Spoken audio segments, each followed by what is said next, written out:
그럼 이제 문장의 짜임과 양상 볼게요. 우리 중3 문법 중에서는 제일 어렵다라고 학생들이 느끼는 그런 단원입니다.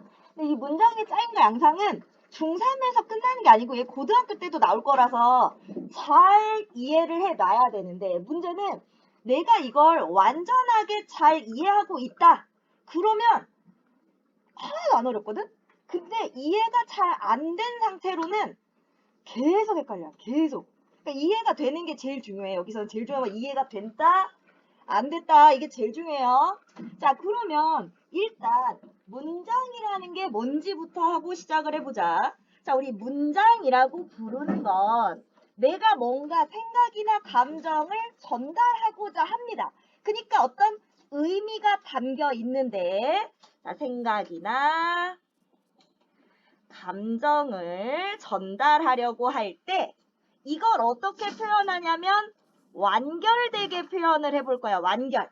자, 이 문장이다 하면 완결이 돼야 돼요. 그래서 맨 끝에 뭘 찍어줘야 돼? 문장을 마친다라는 부호를 찍어줘야 돼.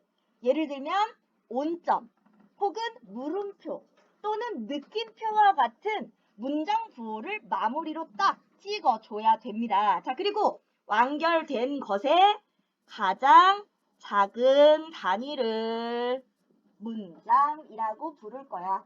자, 그러면 문장이 어떻게 짜여져 있고 어떤 형태로 나타나는지를 볼 건데 일단 문장의 가장 기본은 누가 있냐면 주어와 서술어로 이루어져 있는 게 문장의 기본 구조야.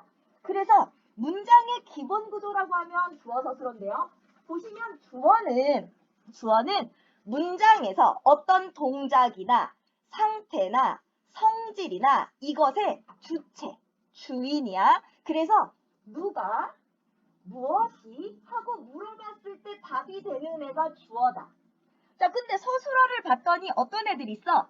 어찌하다, 어떠하다,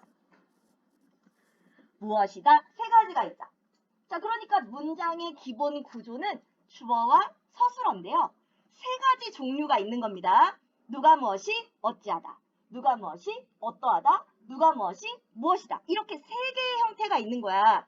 그러면 문제에서 다음 중 문장의 기본 구조가 나머지와 다른 것은 하고 물어보면 뭘 봐라?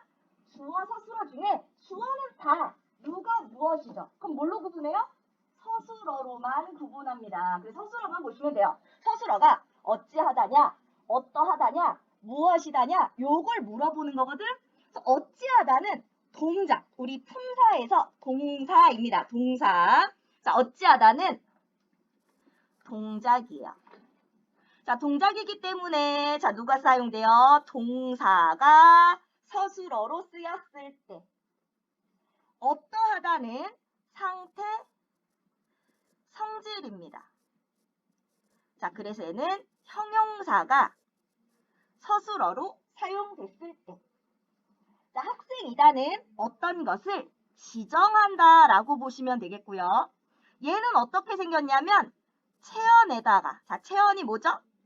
명사, 대명사, 수사를 체언이라고 부르지? 여기에 뒤에 뭐가 붙어 있어? 서술어의 자격을 부여하는 조사, 이다가 붙어있는 형태. 체언에 서술격 조사가 붙어있는 형태. 이 세 가지가 서술어의 모습인데요. 자, 우리 1학년 때 동사, 형용사 구분하는 거는 다 했어. 움직임인지 아닌지로 보는데 이거 헷갈리는 말들이 간혹 있거든. 똑같은 말인데 언제는 동사래고 언제는 형용사래. 근데 원래 품사는 그 단어가 가지고 있는 성질이기 때문에 바뀌는 게 아니거든요. 근데 어떤 의미로 사용됐느냐에 따라 동사일 때도 있고 형용사일 때도 있어요. 이때는 어떻게 해라? 자, 우리 동사 형용사의 기본형에다가 기본형 어간에다가 어간은 바뀌지 않는 부분이죠. 여기 뒤에 현재 시제를 만들기 위한 니은이나 는을 넣어서 니은이나 는다를 넣어서 활용해 봅니다. 그러니까 기본형의 어간에 현재 시제를 나타내는 선어말 어미 니은이나 는을 넣고 종결어미 다를 붙여보는 거예요. 자, 우리 동사는 현재 시제를 만들 때 니은이나 는다를 붙여서 활용하고 형용사는 기본형 그 자체가 현재 시제야. 그래서 우리 가다, 현재 시제 간다, 먹다, 현재 시제로 하면 먹는다 이렇게 붙거든요. 근데 형용사의 경우에는 니은다나 는다를 붙일 수가 없어. 예쁘다, 예쁜다 이상하죠. 배고프다, 배고픈다 안 되거든. 자, 얘를 붙여서 대면 동사 어찌하다. 마찬가지로 어찌한다 괜찮죠? 안 되면 어떠하다. 어떠한다는 안 돼요. 어떠하다, 어찌하다, 어떠하다 이렇게 구분하시면 되는 겁니다. 자, 근데 우리 주어 서술어 찾는 게 제일 중요하거든. 근데 제일 먼저 서술어부터 찾으면 더 쉬워져요. 왜냐면 서술어는 주어의 성질이나 상태 혹은 동작을 풀이하는 부분이기 때문에 얘를 찾고 그 다음 누가 하고 물어보면 바로 주어가 나와. 무슨 말인지 알죠? 자, 그러면 서술어를 찾는데 이게 제일 포인트야. 지금 서술어는 동사, 형용사, 서술격 조사 이다가 서술어가 된다고 했어. 그러면 얘네 셋의 공통점이 있어. 서술어로 쓰는 애들의 공통점이 있어. 얘네들은 어떤 공통점을 가질까요? 우리 품사에서 얘네들은 가변어예요. 활용을 합니다. 활용. 자, 그래서 얘네들은 뭐다? 가변어. 뭐를 한다? 활용을 할 거다. 그러니까 기본형을 가지고 계속 모양이 바뀌는 애들이 서술어가 된다라고 생각하면 돼요. 그래서 기억하다, 기억한다, 기억하고, 기억하니 전부 다 서술어. 시원하다, 시원하고, 시원하니, 시원해서 서술어. 학생이다, 학생이고, 학생이, 학생이어서 전부 다 서술어다. 이해됐어? 자, 그럼 여기까지 이해가 되면 이제 두 번째 단계 문장 성분으로 가봅시다. 자, 문장 성분은 문장 안에서 일정한 문법적 기능을 하는 문장을 이루는 요소들인데 아까 품사는 그 단어가 가지고 있는 성질, 고정값이야. 안 바뀌어. 근데 문장 성분은 문장에서 어떤 기능을 하느냐에 따라서 문장 성분의 이름이 달라져요. 얘가 무슨 일 하는지만 보면 돼. 자, 그리고요. 여기 보시면 자, 문장 성분은 문장 안에서 하는 역할인데 여기서 포인트는 또 뭐냐? 품사는 단어를 묶어놓은 갈래기 때문에 품사를 물으면 단어별로 보는 거야. 단어별로. 오케이? 단어별로. 근데 문장 성분은 뭐냐? 최소 단위가 어절이야. 어절까지 잘라줘야 돼. 무슨 말이냐면 자, 우리 꽃이 피었다 라고 하면 자, 얘는 품사로 나누면 몇 개? 3개. 꽃이 폈다. 3개. 문장 성분으로 하면 최소가 어절이야. 꽃이 주어, 피었다. 서술어. 요렇게 짜라는 얘기야. 이해돼요? 자, 그러니까 문장 성분은 얘에서 가장 중요한 건 문장 성분의 문장 성분의 최소는 어절부터 스타트다. 자, 최소가 어절이라는 말은 다시 말하면 2어절, 3어절, 4어절이 다 모여서 하나의 문장 성분이 될 수도 있으니까 어절에만 너무 얽매일 필요가 없다는 거야. 덩어리가 하나의 역할을 수행할 수도 있으니까. 무슨 말인지 알죠? 자, 그래서 최소가 어절입니다. 자, 문장 안에서 일정한 문법적 기능 하는데 이거에 따라 3개로 나뉘어요. 자, 반드시 있어야 되는 성분, 주성분. 자, 얘는 없어도 되는데 다른 애들을 좀 자세하게 꾸며줄 거야. 부속 성분. 부속이라는 거 어디에 딸려있다는 얘기죠? 누군가를 자세하게 만들어주는 성분, 꾸며주는 성분입니다. 독립 성분은 다른 애한테 영향을 주지도 않을 거고 받지도 않을 거고 지 혼자 있을 거야.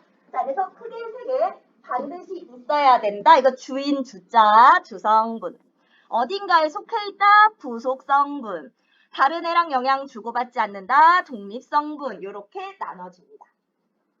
주성분에는 4개. 주목, 보서. 요 순서, 우리말의 어순대로 가면 주목, 보서. 요게 주성분인데 이 서술어가 문장 성분의 개수. 반드시 있어야 하는 문장 성분의 개수는 누가 결정하냐면 서술어가 결정해요. 서술어가 누구냐에 따라 필요한 문장 성분이 달라집니다. 자, 그래서 주어 서술어는 있어야 된다고 그랬죠. 주어 서술어 기본 구조. 물론 말을 하거나 글을 쓸 때 생략하기도 합니다.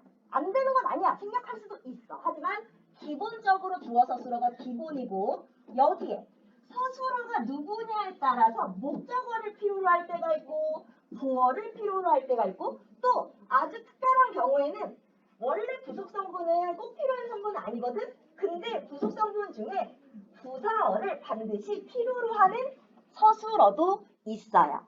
자, 그러면 얘네들이 도대체 뭐냐? 자, 문장을 이루는데 꼭 필요한 성분은 주어 서술어 기본 구조 안에 들어가고 목적어와 보어가 나오게 됩니다. 글씨가 이상한가요? 자, 목적어와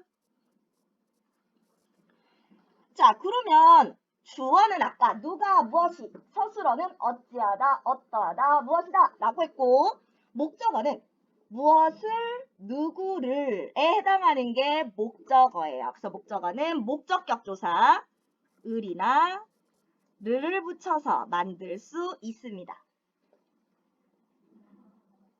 자, 언제 목적어가 필요하냐? 바로 서술어가 뭐일 때?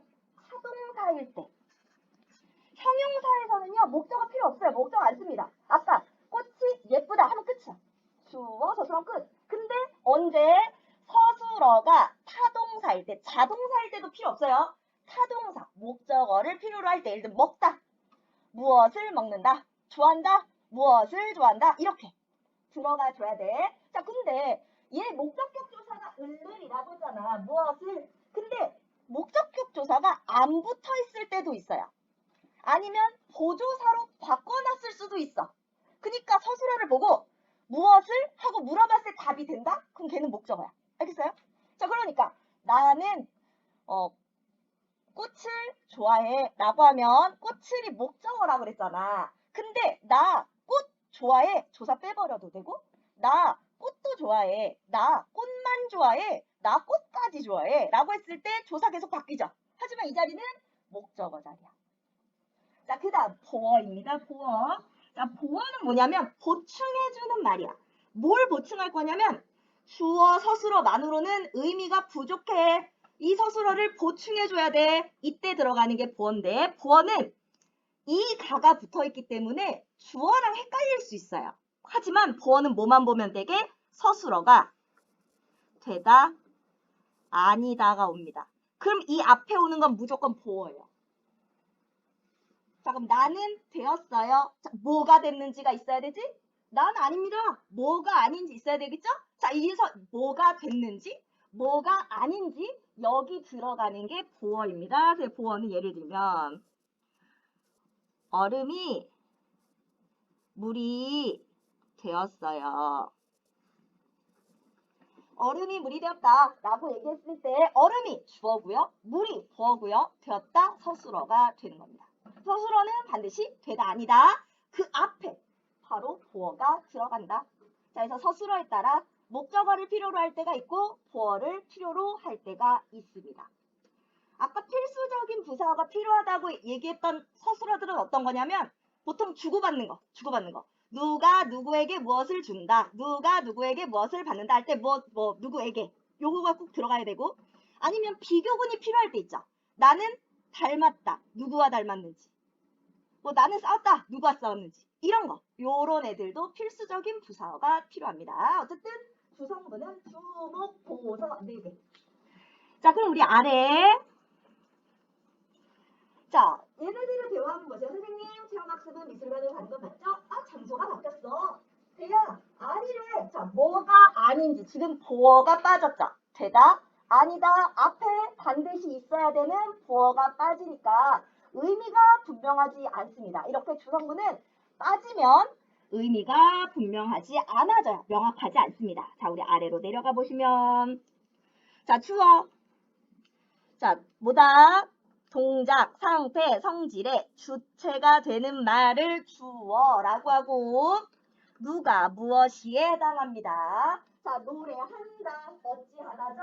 뭐가 노래한다? 새가. 먹는다. 자, 동작이에요. 어찌한다. 누가 먹는다? 아기가. 모범생이다. 누가? 예서가. 자, 이렇게 답이 나오는 부분이 주어다. 자, 그럼 이번에는 상태나 성질을 풀이한다. 우리 이거 방금 했죠? 서술어. 자, 꽃이 피었다. 자, 얘가 어찌하다. 순서대로예요. 공기가 막다. 자, 막는다 안 되죠. 어떠하다.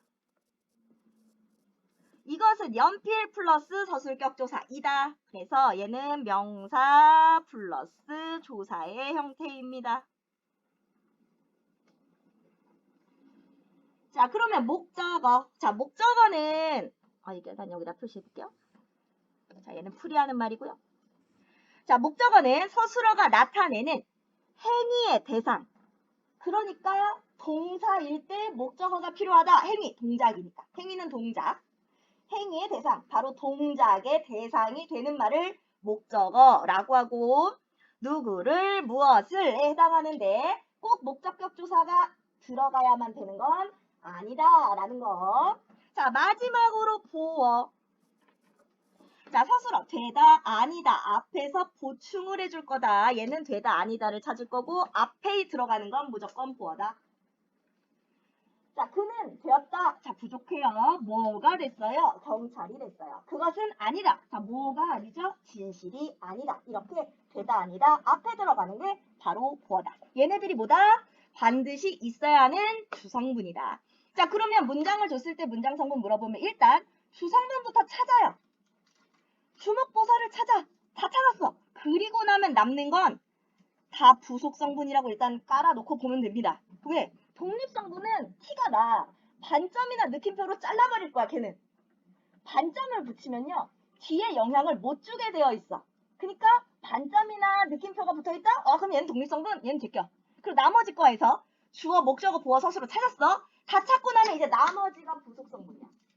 자, 부속성분이 많이 들어가기도 하거든. 그래서 주의하셔야 됩니다. 자, 부속성분은 자, 보통 주성분의 내용을 꾸며준다라고 하는데 사실 더 정확히 말하면 주성분뿐만 아니라 다른 문장 성분을 자세하게 꾸며주는 역할을 하는 말들입니다. 여기도 아마 그냥 주성분이라고 나왔을걸? 그죠? 근데 사실 엄밀히 말하면 주성분도 꾸미지만 다른 문장 성분을 자세하게 꾸며주는 역할을 할 거예요. 관형어, 우리 관형사 기억나요? 관형사 체언을 꾸며주고 조사를 붙일 수 없고 활용하지 않는 말입니다. 관형어는 관형사보다 더 큰 개념.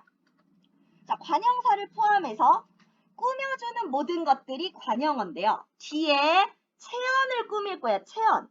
부속성분 체언을 꾸며줄 건데 자, 관형어가 체언을 꾸미는데 자세히 꾸며줍니다. 자, 관형어는 주로 어떤 의미로 사용되냐면 어떤 또는 어떨 미래 시제 자, 혹은 뭐뭐의가 붙으면 관형어예요. 자, 새 옷을 입었다. 어떤 옷? 새 옷. 자, 옷을 자세하게 꾸며주죠. 붉은 노을이 아름답다. 어떤 노을? 붉은 노을. 자, 이렇게 꾸며주면 관형어가 되고 이번엔 부사어인데 사실 관형어까지 찾기 쉽거든. 부사어에서 엄청 헤매기 시작합니다. 근데 아까도 말했지만 내가 확실한 거 주성분 확실하죠. 관형어도 확실해집니다. 이제 해보면 그리고 나면 이거 부사어인가? 하고 생각하세요. 자, 그럼 부사어는 얘는 주로 용언을 꾸밀 거야. 주로 용언. 우리 부사할 때도 주로 용언 꾸미는데 얘네들이 용언만 꾸미는 게 아니라 다른 관형사도 꾸며주고 부사도 꾸며주고 문장 전체도 꾸며주고 했던 것이 기억이 나진 않을 수도 있겠지만 그랬었단 말이야. 부사어도 되게 많아. 되게 많은데 주로 용언 꾸밀 때는 그냥 간단하게 어떻게 라는 의미로 풀이가 돼요. 어떻게? 눈이 내려요. 어떻게? 펑펑. 수업이 시작했어요. 어떻게? 빨리. 요렇게. 요게 제일 기본이야. 근데 어떻게만 있는 게 아니라 그랬죠? 그럼 어떤 게 들어갈까요? 언제? 어디에서? 어디로? 누구에게? 누구와? 등등등. 그리고 문장 맨 앞에 오는 역시, 마침내 이런 말들 있죠. 문장 전체 꾸민 애들. 그런 애들도 다 부사어예요. 그리고 접속 부사라고 하죠. 접속어들. 그리고 그래서 그러나 전부 다 부사입니다. 자, 부사가 엄청 많죠? 주로 어떻게인데? 그거 말고도 언제, 어디서, 어디로, 누구에게, 누구와 전부 다 부사어다. 자, 그리고 나면 아주 쉬운 독립성분이 나옵니다. 다른 성분과 영향을 주지도 않을 거고 받지도 않을 거예요. 그러니까 반점이나 느낌표로 잘라줄 겁니다. 자, 부름, 응답, 감탄 등을 나타내요. 옆에 보면 우와, 느낌표, 지호야, 반점, 뒤에 반점, 이렇게 붙어있죠. 우리 품사에서는 지호야 하면 지호는 명사, 야는 폭격조사 이렇게 나눴어. 하지만 문장 성분은 최소가 어절이니까 지호야 한 덩어리입니다. 반점으로 뒤에 거랑 끊어주고 있고 부르고 있으니까 얘는 뭐다? 독립어다. 이렇게 보시면 돼요. 자, 이제 문장 성분이 이해가 돼야 그 다음 문장의 짜임으로 나아갈 수 있어요. 이건 그냥 기본 단계야. 기본 단계. 자, 그러면 어디 문장 성분이 다 되는지 6번까지 풀어볼게요. 자, 그럼 이번에는 혼문장과 겹문장인데요. 자, 문장의 짜임과 양상. 자, 혼문장과 겹문장을 나누는 기준은 뭐가 있냐면 주어와 서술어의 관계가 몇 번 나왔냐? 한 번만 나온다. 혼문장. 2번 이상 나온다. 겹문장. 자, 이 중에 그럼 2번 이상 나왔을 때 그 문장과 문장들이 기차처럼 이어져 있냐?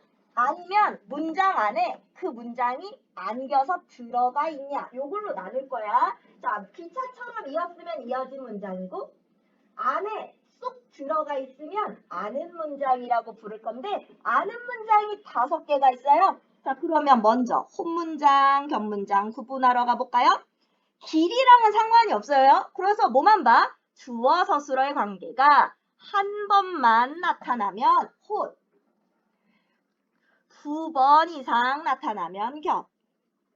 자, 보면 자, 이제부터는 어떻게 주어 서술어를 찾는다? 아까 문장 성분은 확인했죠? 여기서 아까 서술어는 어떻다? 활용이라는 걸 한다. 그러면 서술어는 활용을 하니까 우리 이제부터 서술어 찾으라고 하면 뭘 찾을 거다? 활용이 되는 말을 다 찾을 거다. 오케이. 자, 그럼 볼까요? 어느새 그가 돌아왔다. 자, 지금 활용되는 건 돌아왔다 하나밖에 없죠. 자, 누가 돌아왔어요? 그가 돌아왔어요. 주어 서술어. 어느새는 뭐예요? 부사어. 봄이 성큼 다가왔다. 자, 다가왔다. 서술어입니다. 자, 뭐가 다가왔어요? 봄이 다가왔어요. 어떻게? 성큼 역시 부사어. 주어 서술어는 한 번씩 나오고 있죠. 자, 근데 아래 겹문장 갈까? 찾아오다, 가다 2번 오고 있어요. 자, 찾아오는 건 그고, 가는 건 나예요. 요렇게 주어 서술어 요렇게 오고 있습니다. 자, 그럼 이건 뭐겠어? 앞에 문장과 뒤에 문장이 이어진 문장이 되겠고, 자, 얘는요. 자, 얘도 역시 되다, 도단한다. 자, 그러면 여기서 끊어지는데요. 얘도 이어진 문장이네. 자, 지금 봄이 되자에서 주어는 뭘까? 주어는 봄이라고 생각하면 절대 안 돼. 왜? 되다, 아니다, 앞은 뭐라고 그랬죠? 보어라고 했어요. 그러면 주어는 생략돼 있는 겁니다. 뭐겠어? 계절이 봄이 되자. 이렇게 가는 게 자연스럽겠죠? 자, 봄이 되자. 새싹이 돋아난다. 새싹이 돋아나다. 주어 서술어. 이렇게 이어지고 있어요. 자, 그럼 겹문장의 종류 한번 가봅시다. 자, 먼저 첫 번째가 이어진 문장. 이어진 문장은 아직까지는 어렵지 않습니다. 이어진 문장부터는 어렵지 않아요. 자, 이어진 문장은 2개예요. 대등하게 이었냐, 종속적으로 이었냐. 자, 우리 이어진 문장을 보시면 어떻게 생겨 있냐면 앞에 우리 완결된 문장이 아니면 절이라고 부른댔어. 앞절에 주어와 서술어가 오는데 우리 서술어는 어간과 어미로 이루어져 있죠. 활용할 거니까. 자, 그러면 이 서술어는 어떻게 이루어져 있냐면 서술어의 어간에 연결 어미를 넣어서 뒤에말이랑 이어줄 거야. 그리고 뒤에 다시 연결 어미로 이었으니까 다시 주어가 오고, 그리고 서술어가 오는데 뒤에 오는 서술어는 어간에 종결 어미가 오겠죠. 문장을 마치기 위해서. 그러면 겹문장, 이어진 문장에서 포인트는 어디 있겠니? 연결 어미야. 누구로 이어졌는지, 어떻게 이어졌는지를 보여주는 건 연결 어미야. 그러니까 앞쪽에 있는 절에서 서술어에서 어떤 어미가 붙어 있는지를 보세요. 자, 대등적 연결 어미를 쓸 겁니다. 대등이라는 건 앞절과 뒷절의 의미 관계가 각각 대등하게 존재해요.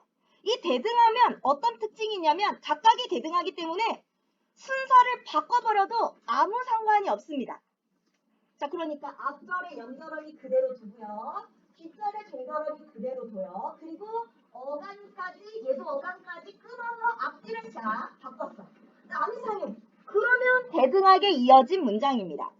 대등하게 이어진 문장은 만약 서술어가 같다면 하나는 생략해도 돼요. 자, 한번 볼까요? 자, 나열. 뭐뭐하고 뭐뭐하며 and의 의미로 연결되어 있습니다. 대조. 뭐뭐하지만 뭐뭐하나 but 선택 뭐뭐거나 뭐뭐든지 or의 느낌으로 연결이 되어 있어요. 자, 여기서 보면 새가 피고 지저 귄다 니은다. 얘를 남겨두고 앞뒤 바꿔. 새가 지저 귀고 꽃이 핀다. 안 이상하죠? 자, 대등하게 이어져 있고 뭐뭐 고니까 나열. 나는 웃었지만 울었다. 여기 남기고 순서 바꿔요. 그는 울었지만 나는 웃었다. 안 이상하죠? 대조. 산에 가거나 들에 가겠다. 여기 겠다를 남길게. 자, 순서 바꾸면 들에 가거나 산에 가겠다. 아무렇지도 않네요. 선택. 자, 이렇게 되면 뭐다? 대등하게 이어진 문장이다. 자, 이번에는 종속적으로 이어진 문장. 종속, 어딘가에 속했다는 거잖아. 그러니까 의미관계가 종속이라서 얘는 순서를 바꾸면 뜻이 완전히 이상해지거든?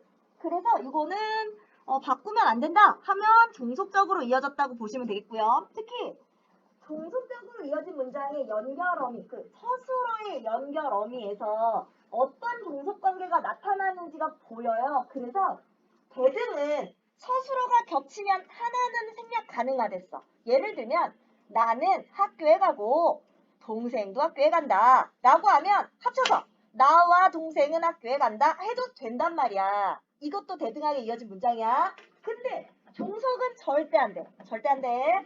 자, 바로 앞절의 연결 어미를 통해 어떻게 속해 있는지가 나오기 때문에 얘는 합칠 수가 없습니다. 자, 보면 종속적 연결 어미를 사용합니다. 원인이거나 아서 어서 뭐뭐하니. 자, 조건이거나 뭐뭐하면 만약 뭐뭐하면 이런 거 있잖아. 만약 뭐뭐한다면 뭐뭐하거든. 자, 의도 뭐뭐하려고 뭐뭐하러 목적이랑 똑같아. 의도 목적 같은 말이에요. 양보 뭐뭐일지라도. 배경 뭐뭐 하는데 이거 뭐지? 집에 가는데 뭐뭐 할진데 요런 애들이 배경이고요. 종속입니다. 자, 얘네들은 한번 그대로 위에 대등하게 이어진 문장이랑 똑같이 연결어미, 종결어미 그대로 두고 순서를 바꿔볼게요. 오다의 아서, 어서 그리고 뭐뭐 왔다. 순서 바꿔볼까? 우리가 대피해서 태풍이 왔다. 말이 안 되죠? 자, 얘는 뭐예요? 아서, 어서니까 원인. 뭐뭐 하면 조건이네요. 뭐뭐 할 것이다. 것이다. 다 해야겠네. 자, 것이다가 다 들어가야 되겠네요. 우리가 기쁘면 뭐뭐 할 것이야. 리을 것이다로 가야 되겠네. 리을 것이다. 자, 우리가 기쁘면 네가 올 것이다. 의미가 이상해지죠. 조건이고요. 자, 뭐뭐 하려고 뭐뭐 왔다. 자, 뭐 하려고? 의도나 목적입니다. 자, 방으로 가려고 그는 잠을 잤다. 이상이죠? 뭐뭐일지라도 양보네. 뭐뭐 하겠다. 양보.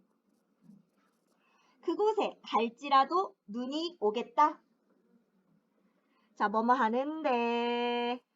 뭐뭐 해라. 자, 뭐예요? 배경. 우산을 가져가는데 비가 와라. 이상하네. 이거 무슨 말이야? 말이 안 되죠? 자, 이런 게 종속적으로 이어진 문장입니다. 자, 겹문장 중 첫 번째 이어진 문장이고요. 이어진 문장은 뭐가 중요하다? 얘는 주어 서술어, 주어 서술어 순으로 일반적으로 이렇게 등장하고 앞절에 연결어미가 있는데 이 연결어미를 통해 대금인지 종속인지 구분할 수 있다. 이게 첫 번째. 그러면 이제 아는 문장을 보러 가볼게요. 문제는 학생들이 아는 문장을 어려워한다는 게 문제입니다.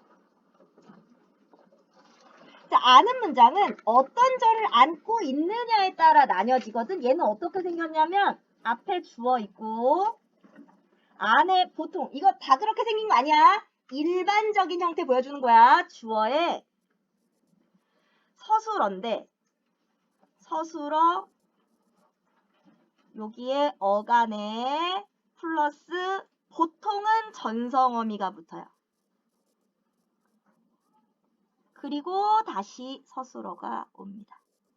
그러니까 어떤 애냐면 얘랑 세트고 이 안에 얘랑 세트야. 관계가.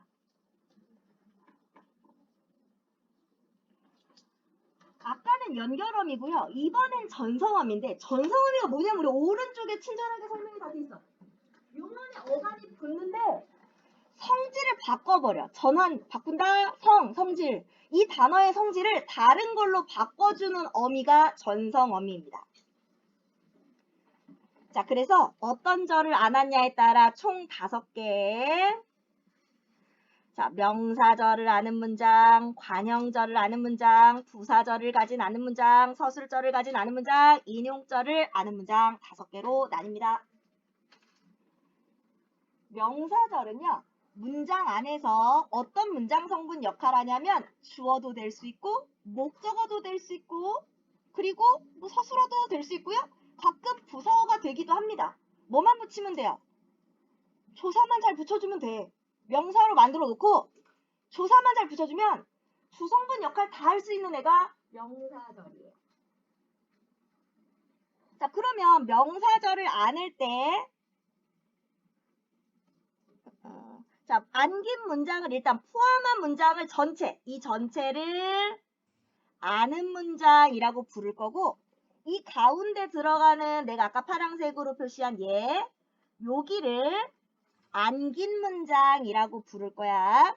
그래서 전체는 아는 문장이고요. 그 안에 쏙 들어가는 애가 안긴 문장. 달리 말하면 얘는 절이라고 했죠. 절이 뭐냐? 주어 서술어가 있는데 완결이 안 돼서 문장이라고 할 수는 없어. 얘가 절이야. 주어 서술어가 있는데 문장은 아니야. 그럼 절이야. 자, 근데 얘가 문장 안에서 뭐처럼 쓰인다? 마치 하나의 문장 성분처럼 쓰일 거예요. 그래서 우리 제일 처음에 문장 성분 본 이유는 얘가 문장 안에서 어떤 문장 성분 역할을 하는지 보기 위해서 문장 성분을 이해하고 여기로 오는 겁니다. 자, 볼까요? 나는 영화가 시작하기를 기다렸다. 자, 우리 서술어 한번 찾아볼게요. 시작하다, 기다리다 이렇게 되죠. 자, 그럼 누가 어떻게 기다려요? 기다리는 건 누구예요? 나는 기다렸다. 이렇게 되고 자, 시작하는 건 뭐예요? 영화가 시작해요. 요렇게 안겨 있는 겁니다.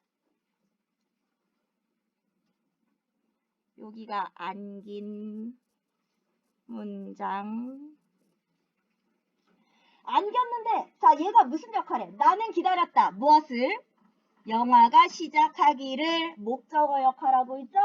자, 목적어 역할 할 수 있는 거 뭐라고? 명사절입니다. 명사절. 자, 옆에 설명 한번 볼까요? 명사절을 만들 때는요. 명사 스타일로 바꿔주는 전성어미를 붙일 건데 쉽게 생각해보면 우리가 어떤 단어에 명사형을 만든다. 자, 그럼 예를 들면 먹다, 밥 먹기, 밥 먹음, 자다, 잠자기, 잠 이렇게 만들 수 있죠. 뭐 붙였어? 미음이나 또는 기를 붙였더니 자, 명사가 만들어졌단 말이야. 자, 그래서 명사형 전성어민보다 음기만 붙이면 돼요. 미음, 음기. 나는 그가 놀랐음을 느꼈다. 역시 넣어서 뭐 만들었어? 목적어 만들어줬죠. 뒤에 목적격 조사 붙여서 목적어 만들어줬습니다. 자, 명사절은 목적어만 되는 거 아니고요. 주어 될 수도 있고 부사어 될 수도 있고 서술어 될 수도 있어요. 다 됩니다. 자, 문장에서 주어, 목적어, 부사어 등 자, 조사를 뭘 붙이느냐에 따라서 달라지는 거야. 자, 이런 기능을 하는 걸 뭐라고 부른다? 명사절. 자, 얘는 그녀가 범인이다의 미음. 자, 얘 무슨 역할을 해요? 분명하다. 뭐가 분명하다? 그녀가 범인이니 주어 역할. 주어 역할하고 있어요. 나는 기다렸다. 자, 오다에 기 붙였죠? 무엇을? 그가 오기. 목적어 역할.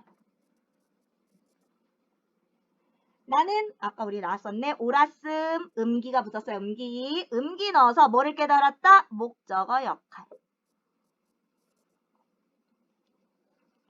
자, 명사절은 뒤에 조사를 뭘 붙이냐에 따라 주어도 낼 수 있고 목적어도 낼 수 있고 가끔 부사어 역할하는 애들도 있습니다. 자, 그러면 두 번째는 관형절. 자, 관형절 보려면 관형사형 어미도 봐야 됩니다. 자, 니은이나 는. 근데 니은이나 는만 있는 거 아니고 우리 아까 관형어 할 때 어떨이라고 했죠. 어떨은 어떠하다의 활용 형태를 얘기하는 거야. 어떠하다의 니은, 어떠하다의 리을, 어떨 이렇게 붙은 거야. 그래서 니은, 는뿐만 아니라 리을이 붙어도 돼요. 혹은 을이 붙어도 됩니다. 근데 보통은 을이나 리을만 해도 상관없어요. 자, 그는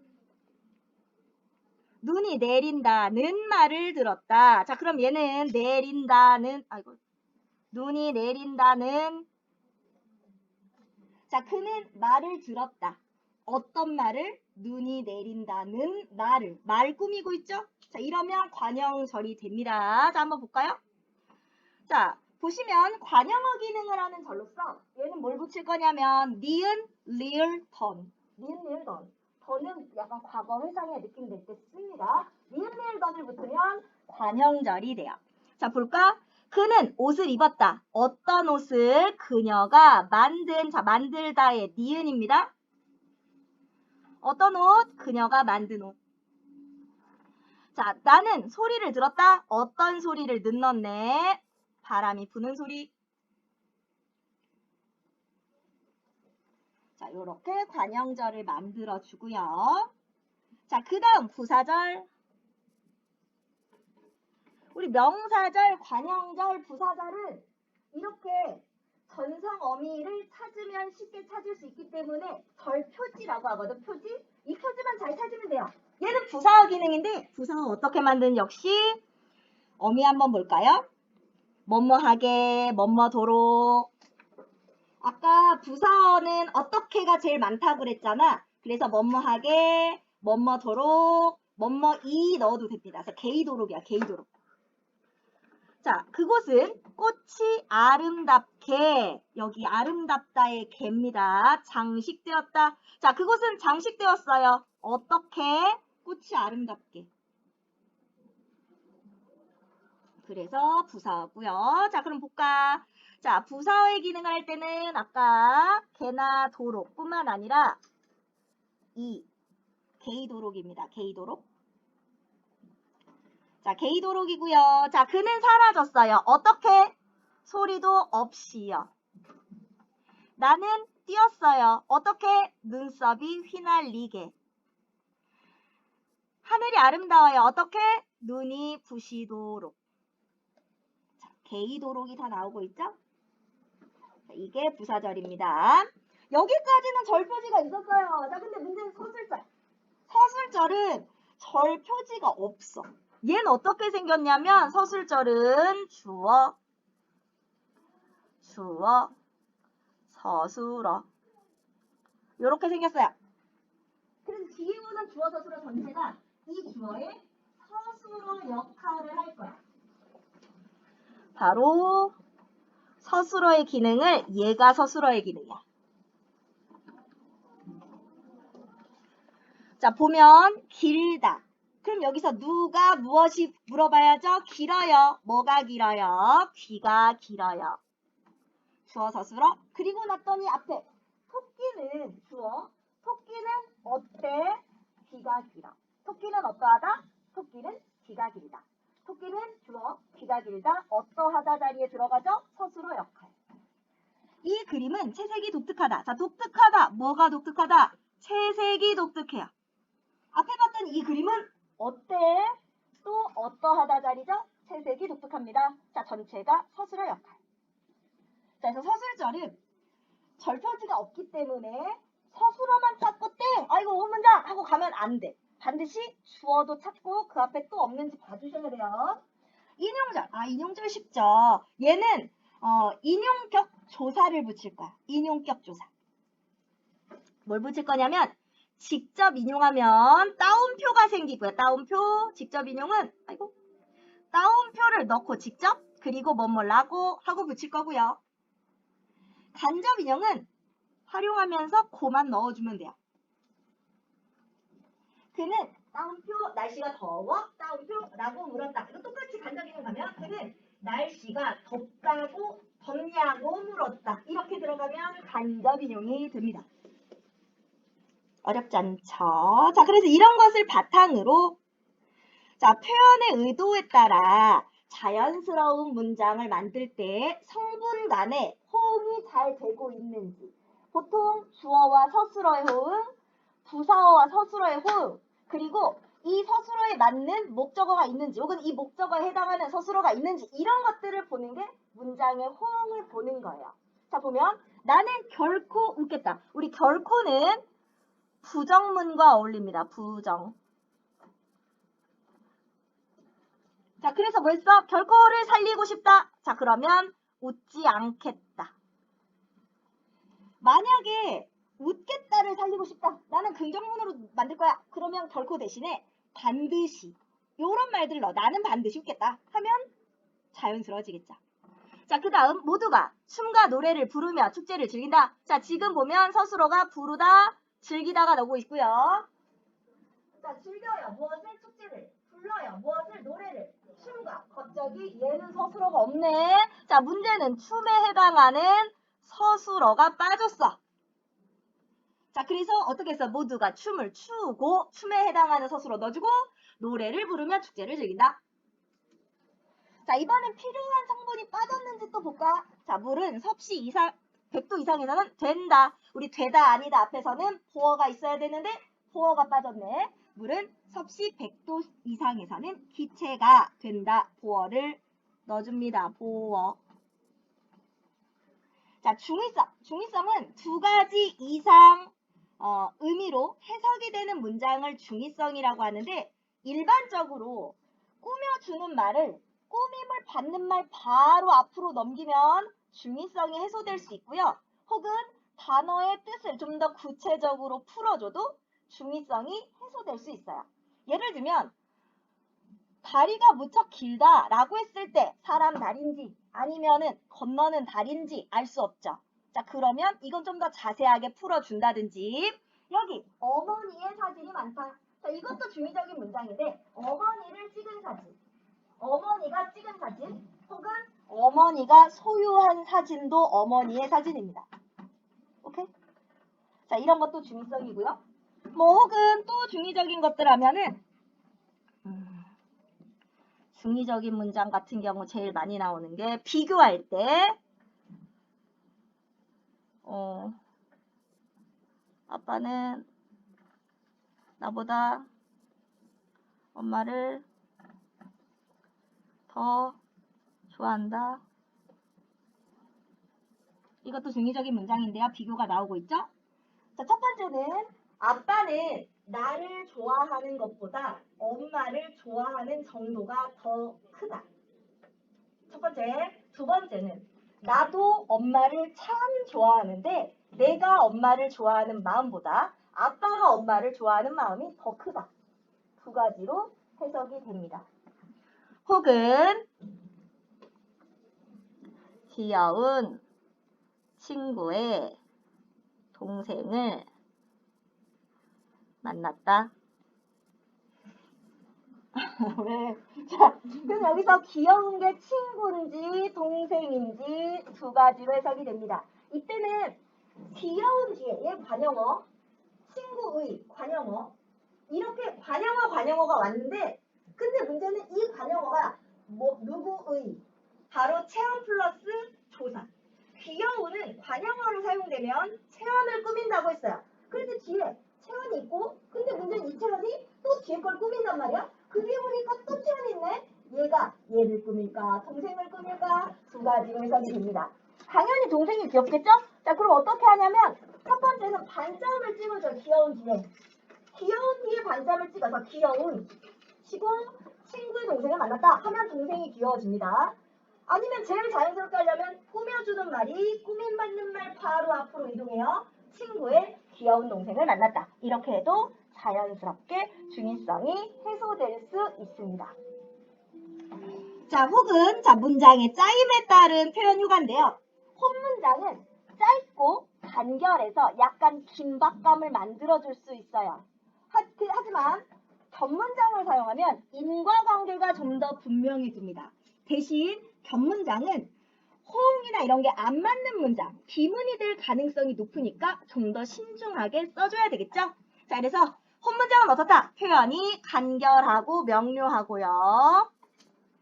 긴장감을 줄 수 있습니다. 자, 겹문장은 연결관계가 잘 나타나서 논리적으로 전달할 수 있다라는 거. 자, 그러면 우리